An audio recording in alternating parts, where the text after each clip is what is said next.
Morning વિદ્યાર્થી મિત્રો, કાલે આપણે ગૂગલ મીટની અંદર શરૂઆતમાં કરારધારાનો પરિચય મેળવ્યો હતો, જે યુનિટ 1નું ચેપ્ટર નંબર 1 હતું.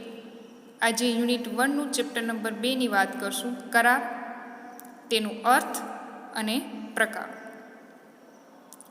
તો અહીંયા આપણે પહેલાં સમજૂતીનો અર્થ, કરારનો અર્થની બધી માહિતી મેળવશું.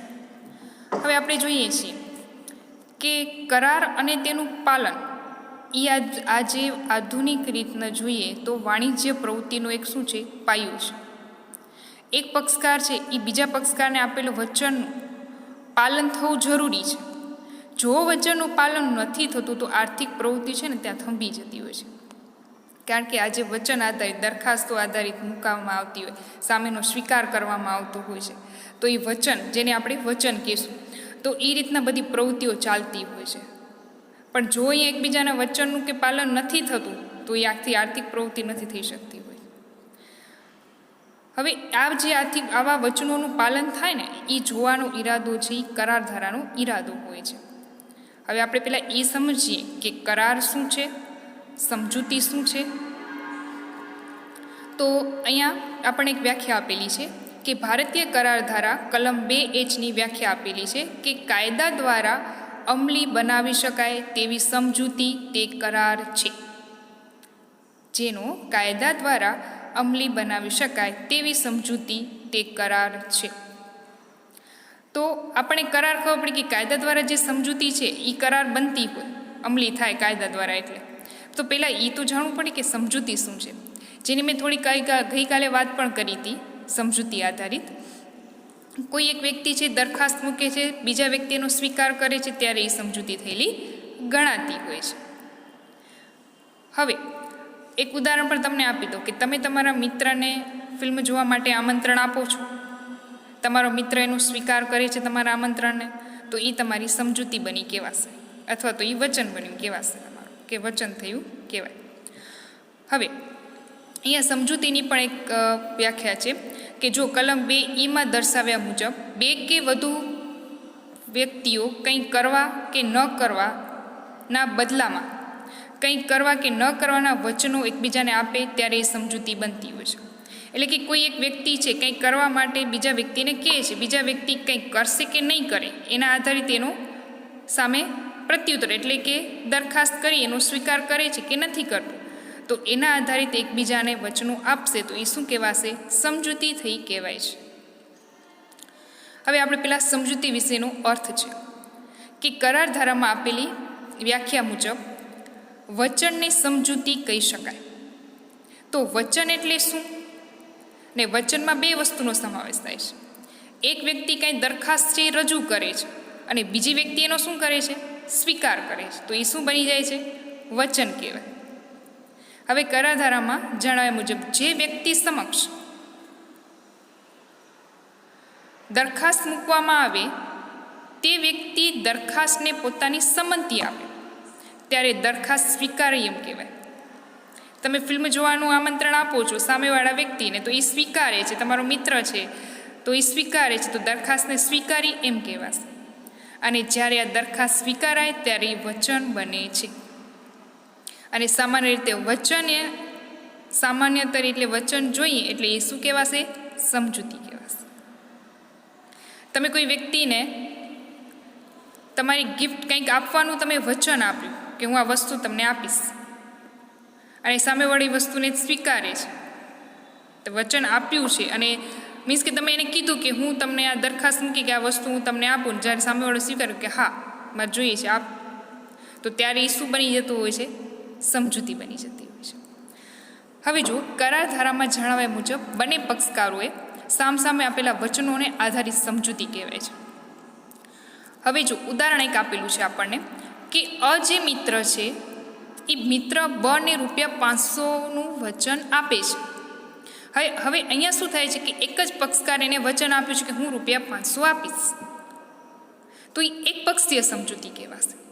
એના બદલામાં બીજો પક્ષકાર બ કોઈ વચન નથી આપતો. બ એવું નથી કીધું કે અત્યારે તમે મને 500 આપો હું તમને પરત કરીશ, એવું કાંઈ વાત નથી થઈ. માત્ર એ જ શું કીધું છે કે હું ₹500 આપીશ. તો આ થઈ ગયું એક પક્ષીય સમજૂતી. હવે જુઓ ઉદાહરણ નંબર 2 ની અંદર શું આપેલું છે કે હવે અ પોતાના મિત્ર બ ને ₹500 આપવાનું વચન આપે છે. એના બદલામાં બ અનો 10,000નો માલ વેચી આપવાનું વચન આપે છે. અએ શું કીધું કે હું તમને ₹500 આપીશ. બ એવું કીધું કે હું તમને માલ છે એ તમારો વેચી આપું છું. તો અહીંયા બંને પક્ષકારોએ સામસામે તમે વચન આપેલા છે. શું વચન આપ્યું? અએ ₹500 આપ્યા, બએ એવું કીધું કે હું તમારો માલ વેચાવી આપીશ. તો આ જે સમજૂતી થઈ ને એ થઈ દ્વિપક્ષીય સમજૂતી, કે બંને પક્ષ સાથે સમજૂતી થાય છે. અએ જે વચન આપેલું છે અને સામે બ પણ એને વચન આપે છે. તો એ આવા વચન છે પારસ્પરિક વચન કહેવાય. હવે આ જે સમજૂતી આધારિત સામાજિક પણ અથવા તો કાયદેસરની ફરજો આધારિત પણ થતી હોય છે. હવે જો સામાજિકની જે વાત કરીએ તો એનામાં પણ અહીંયા ઉદાહરણ આપેલું છે. હું તમને જો સામાજિક અથવા સંબંધ આધારિત વાત કરું કે મેં પહેલું જ તમને ઉદાહરણ આપ્યું કે તમે ફિલ્મ જોવાનું આમંત્રણ આપો છો અથવા તમે એને કહો છો અને ફરી ઓલા જે વ્યક્તિ છે તમારા મિત્ર એ તમારો સ્વીકાર કરે છે, તો અહીંયા કોઈ કાયદો નથી.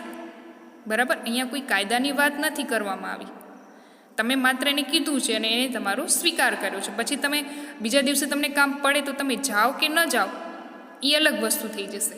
એટલે અહીંયા કાયદો લાગુ નહીં પડે. બરાબર, હવે એનું ઉદાહરણ જોઈએ તો અ પોતાના મિત્ર બ ને ભોજન માટે આમંત્રણ આપે છે. આ એક સામાજિક સમજૂતી છે. બ ભોજન માટે હાજર થાય છે. હવે અ કોઈ અનિવાર્ય કારણોસર એ પોતે ભોજનની વ્યવસ્થા નથી કરી શકતો. તો બ એના સામે કોઈ પગલાં નહીં લે કે તમે મને કીધું તો હું આવી ગયો અને પછી તમે જમાડ્યા નહીં, તો એવું એ નહીં કે, કારણ કે એ સામાજિક છે. અહીંયા કાયદેસરની કોઈ જવાબદારી ઊભી થતી નથી. માત્ર સામાજિક રીતે અથવા તો સંબંધની આધારિત વાત છે. એવી જ રીતે તમે જો ફિલ્મનું કીધું હતું અને તમે કોઈ અનિવાર્ય સંજોગોથી નથી જઈ શકતા, તો એ તમારા સામે કાયદેસરના પગલાં નહીં ભરે કે તમે કેમ ન ચાલ્યા. બરાબર, તો એ કાયદેસરની સમજૂતી નથી થતી. હવે એક બીજું ઉદાહરણ છે કે અ પોતાનું મકાન 50,000માં વેચવાની બ સમક્ષ શું મૂકી? દરખાસ્ત મૂકી. બએ તેનો સ્વીકાર કર્યો અને પાછળથી બ મકાન ખરીદવાની ના પાડે છે કે હવે મારે મકાન નથી જોઈતું. તો અહીં અ કરારભંગ માટે બ સામે પગલાં લઈ શકે છે, કારણ કે એને વચન કીધું હતું અને લખાણ દસ્તાવેજ આધારિત પણ થઈ ગયું હશે. તો અહીંયા કની કાયદેસરના પગલાં લઈ શકે છે અ વ્યક્તિ, કારણ કે બ વ્યક્તિનું મકાન નથી કરી શકતું. તો એના પગલાં લઈ શકે, કારણ કે અહીંયા સમજૂતીનો જે ઉદ્દેશ્ય બંને પક્ષકારો વચ્ચે કાયદેસરની જવાબદારી ઊભી કરવાનું હતું. તો આવી સમજૂતીને કરાર કહેવાય. બરાબર, એવી જ રીતે તમે તમારું જે મિલકત છે અથવા તો તમારું વાહન છે કોઈને તમે વેચવાનું કહો છો અને સામેવાળા વ્યક્તિ સ્વીકારે પણ છે અને પછી જો એ વ્યક્તિ નથી ખરીદતા, તમે લખાણ એનું આધારિત વાત થઈ ગઈ અને જો નથી ખરીદતા તો તમે કાયદાકીય રીતે પગલાં પણ એના બાદ આપણે લઈ શકીએ છીએ. જો કાયદાકીય આધારિત લખાણ કે બધું થઈ ગયું હોય, કાયદેસરનું થઈ ગયું, તો જ પગલાં લઈ શકાય. હવે જે સમજૂતી એગ્રીમેન્ટમાં પક્ષકાર ઉદ્દેશ કાયદેસરની જવાબદારી ઊભી કરવાનો હોય એને જ કરાર કહેવાય છે. આમ બધી જ જે સમજૂતીઓ છે ને એ કરાર નથી. જેવી રીતે અમુક જે સામાજિક સમજૂતી થતી હોય, સંબંધને આધારે સમજૂતી થતી હોય, તો અહીંયા કને એ કરાર નથી થતો. હવે આપણે જોઈશું કરારનો અર્થ. હવે ઉપરની ચર્ચા ઉપરથી આપણે સ્પષ્ટ થશે કે સમજૂતીનો ઉદ્દેશ કાયદેસરની જવાબદારી ઊભી કરવાનું છે અને કાયદેસરની જવાબદારી ઊભી થાય તો જ એ સમજૂતી છે એ કરાર કહેવાય છે. હવે ભારતીય કરાર ધારામાં જણાવ્યું છે કે જે સમજૂતીનો કાયદેસર અમલ થઈ શકે તે કરાર છે. ખાસ વસ્તુનું જો કે કાયદેસરનો જ અમલ થાય તો જ એ કરાર કહેવાય છે. હવે આ વ્યાખ્યા ઉપરથી બે બાબતો સ્પષ્ટ થઈ અને આ વ્યાખ્યા છે ને કલમ 2H છે. એટલે ખાસ કલમ જે છે એ નોંધવી જરૂરી છે અને યાદ રહે તો પરીક્ષામાં પણ લખવાની. તો બે વસ્તુ અહીંયા સ્પષ્ટ થશે, એક તો સમજૂતી અને બીજું કાયદા દ્વારા એનો અમલ. હવે એન્સને કરારની વ્યાખ્યામાં મુદ્દા સાથે એનામાં વ્યાખ્યામાં પણ આ મુદ્દાઓ સમાયેલા છે કે એમના મતે કરાર એટલે કે બે કે વધુ પક્ષકારો વચ્ચે કાયદેસર રીતે બંધન કરતા સમજૂતી, કે જે કાયદાના બંધનમાં જેને બાંધે છે તો એ સમજૂતી કહેવાય. જે દ્વારા એક કે વધુ વ્યક્તિને એવો હક પ્રાપ્ત કરે કે બીજી વ્યક્તિ અમુક કાર્ય કરશે અથવા તો અમુક કાર્ય કરવાથી દૂર રહેશે. બરાબર, અહીંયા એની વ્યાખ્યા એટલે કે કાયદા દ્વારા જેને બંધ બંધનમાં લીધું છે કે એક વ્યક્તિ એવો એક હક પ્રાપ્ત કરે છે, બીજી વ્યક્તિ અમુક કાર્ય કરશે એના બદલામાં અમુક કાર્ય, એટલે કે કોઈ એક કામ કરે છે તો એના બદલામાં એને વળતર મળે એ જરૂરી છે. દાખલા તરીકે એક વ્યક્તિ છે એ નોકરી કરતો હોય તો એનો જે હક છે એ શું છે કે એને નાણાં મેળવવાનો એને હક છે.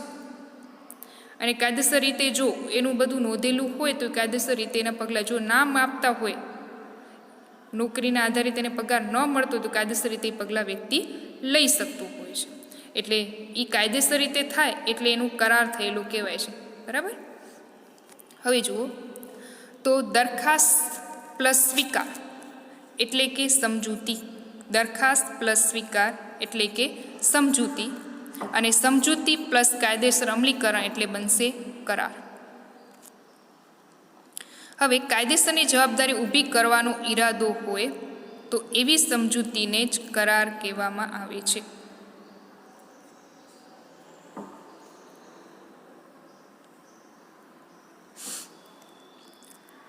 હવે આપણે જોઈએ કે પેલું છે સમજૂતી.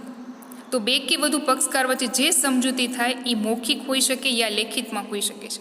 કાં તો મૌખિકમાં પણ હોય અથવા લેખિતમાં પણ હોઈ શકે છે. ઘણી વખત સામાજિક રીતે સંબંધને આધારિત હોય તો એ આપણે મૌખિક રીતે કહેતા હોય, એમાં લેખિતમાં કરતા નથી.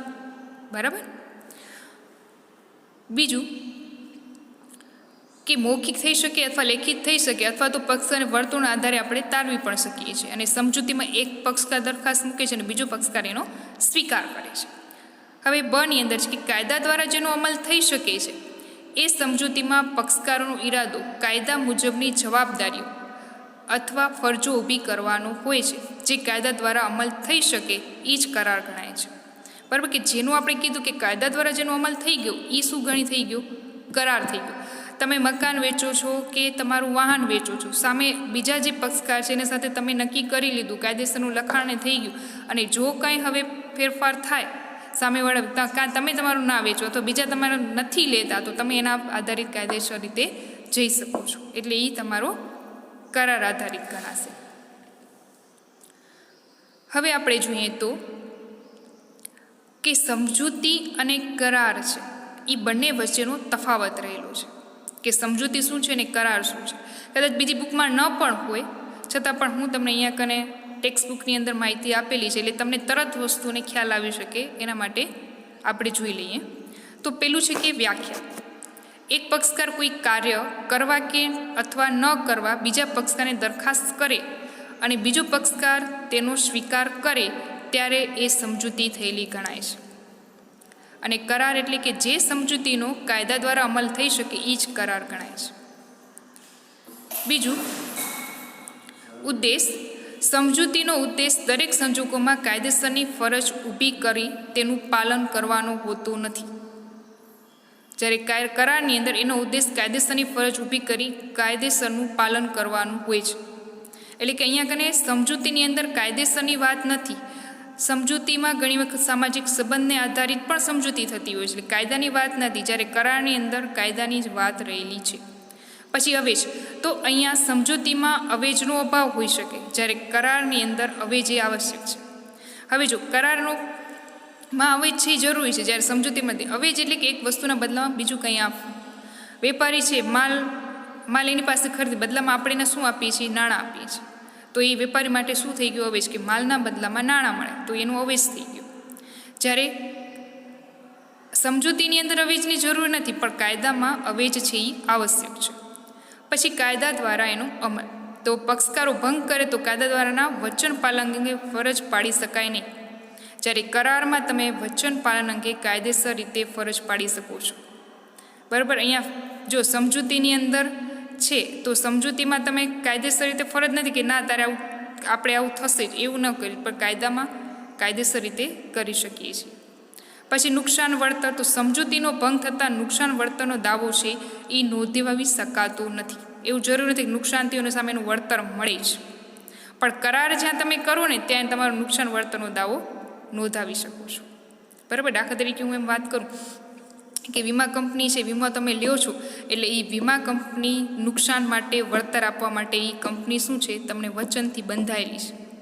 તો ત્યારે તમને નુકસાન થાય એનું વળતર એ વીમા કંપની તમને આપી શકશે. બરાબર. તો એ કરાર છે એટલા માટે આપી શકે. બાકી સમજૂતીમાં એવું જરૂરી નથી હોતું કે જો કાંઈ નુકસાન થાય તો એનું એને વળતર એનું મળે છે. પછી સૂત્ર છે કે દરખાસ્ત પ્લસ સ્વીકાર બરાબર સમજૂતી, અને કરારની અંદર છે સમજૂતી પ્લસ અમલીકરણ બરાબર કરાર. પછી સમજૂતીની અંદર સંબંધમાં આપેલું છે 7મા ટોપિકની અંદર કે બધી જ સમજૂતી એ કરાર નથી, જ્યારે કરારમાં દરેક કરારી સમજૂતી છે. તો વિદ્યાર્થી મિત્રો, આપણે કાલે કરારધારાનો પરિચય મેળવ્યો, આજે સમજૂતી અને કરાર વિશેની માહિતી મેળવી. આવતીકાલે કરારના આવશ્યક તત્વો વિશેની માહિતી મેળવશું. Thank you.